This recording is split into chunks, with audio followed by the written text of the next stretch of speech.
these habits were learned and they can be unlearned as well, which means you can develop good habits and break the bad ones. That is an important science to understand and practice. Habits are customary behaviors, ways of thinking that have become so natural to us, they seem to happen almost automatically without effort. Now, we all have many habits. Somebody is habituated to drinking a Coke with the meal and the food just doesn't go down without it. Another person's habit is coming and looking at Netflix after getting exhausted from office. A third person absolutely must play golf after work or they'll feel uncomfortable. A fourth person must have the daily dose of meditation. All of these have become a part of us. They define our personality. Interestingly, we do them so naturally we don't even realize our own habitual behaviors.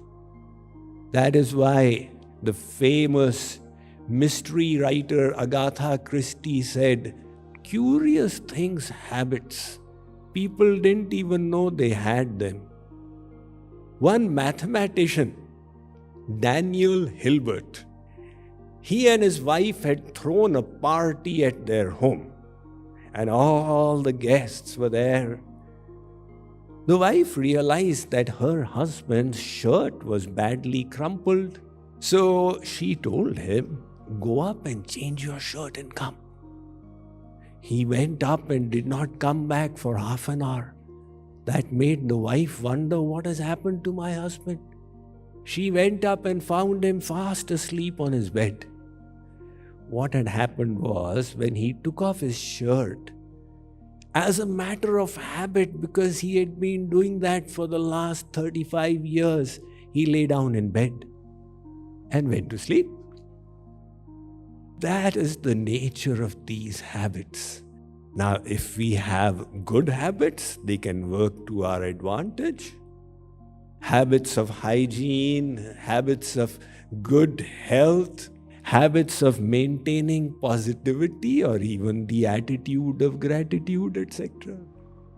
And if we have bad habits, they can hurt us terribly. Some people have the habit of procrastination. Others have the habit of estimating themselves negatively always. Some people are inveterate worriers. One gentleman came and asked me, "Swamiji, why do I worry so much?" I said, "Because you practiced worrying so much. It now comes naturally to yourself." So these habits, they are learned behavior. We did not enter the world with them. They could be addictions. Somebody is habituated to smoking.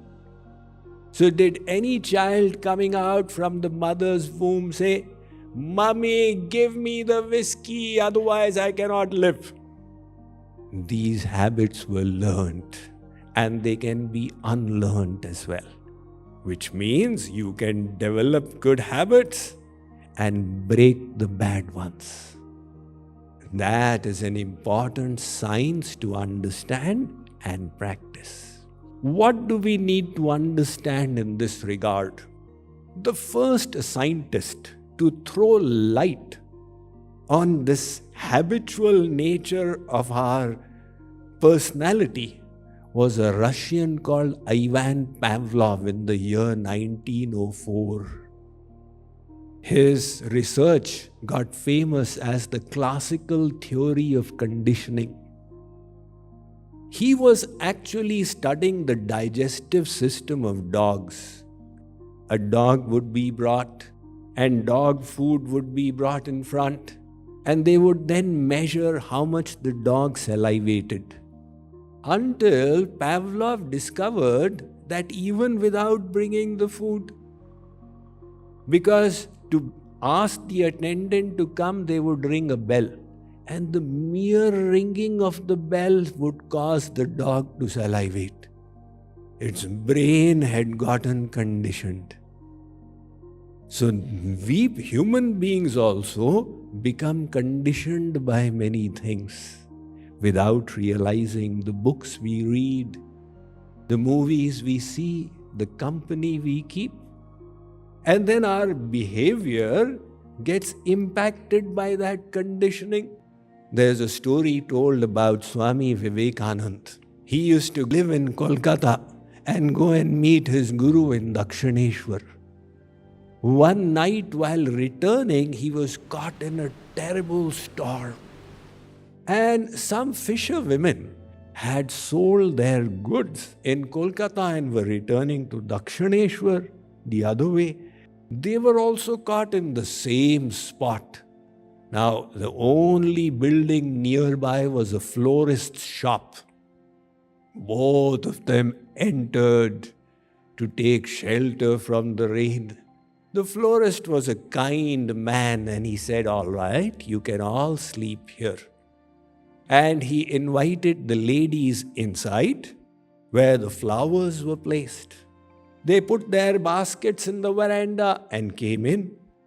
And the florist requested Swamiji to sleep in the veranda. Now, unfortunately, that's where these fisher ladies had placed their fish baskets. And Swami Vivekananda was getting so choked by the smell of it. He felt that he would die out here. On the other hand, the fisherwomen ladies inside, in the midst of the flowers, they were finding this aroma to be suffocating. Finally, at 2 a.m. in the morning, they emerged and they invited Swamiji to go inside. He went in, heaved a sigh of relief, and exclaimed, to what an extent we become conditioned by our environment. This nature of our brain provides the potential for creating habits. So how does a habit get made? Understand the habit loop. Let us say, for example, you came back from office after strenuous work and wanted some relief, some kind of entertainment. So you sat on the sofa in your living room and switched on the TV. Now, while the brain is getting entertained, you thought it will be a nice idea to have a hot coffee as well. So you fixed yourself a cup of coffee. And when you had the coffee, it gave you the reward, which is the pleasure. When you repeated this behavior day after day after day, without your realizing, the habit started kicking in. In the habit, there are 3 aspects.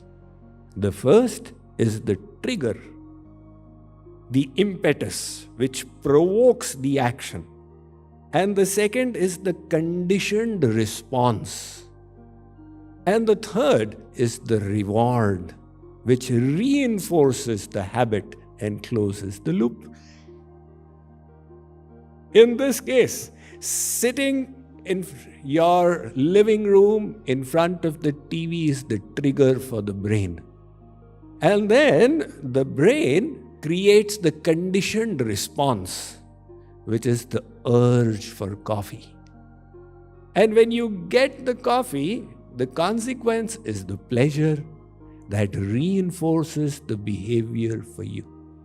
So what happens in this loop is, any action you undertake, physical or mental, it fires millions of neurons in your head. This brain is an astonishing mechanism with 100 billion neurons, and it's more sophisticated than where ChatGPT has reached so far. So millions of neurons are getting fired while you're listening to Swamiji, while Swamiji is speaking, while you're trying to understand whatever you're driving, your car, etc.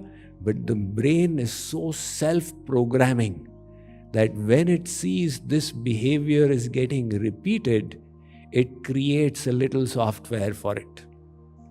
So shortcuts for the behavior get stored in the axons between the neurons, which enable the neurons to fire together more easily. Hence the saying in English that neurons that fire together will wire together. That circuitry will start getting etched, making those thoughts easier to you, to your advantage or to your disadvantage. So that groove starts getting etched in your head.